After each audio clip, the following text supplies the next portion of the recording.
The Bank of Jamaica has temporarily suspended TT dollar exchanges. Finance Minister Colm Imbert assured that the impact on the country's economy will be minimal. But former Finance Minister Mariano Browne appeared on the morning show to provide insights into the situation. Arianna Scipio tells us more.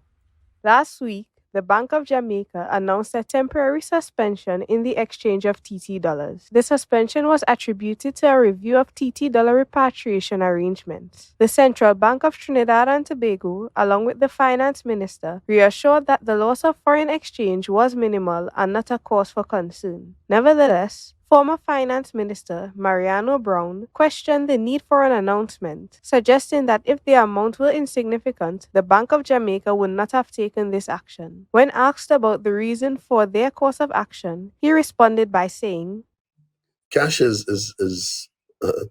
difficult to manage. You have to put custody arrangements in position. You have to count it on a regular basis to make certain it's there. And the custodial arrangements and moving cash around is expensive because you have to put security and all those other kinds of arrangements in place to make it happen."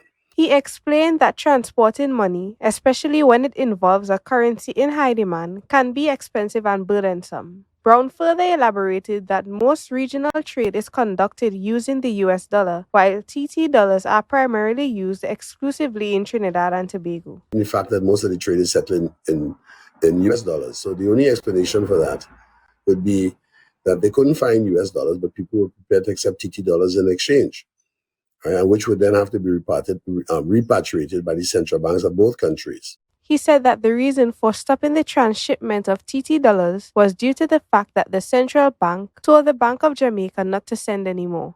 The likely suspicion is that people have been using Trinidad and Tobago dollars to settle outstanding bills because they weren't getting foreign exchange in Trinidad, and people were prepared to accept the TT dollars because they knew that either the two central banks would be prepared to exchange it.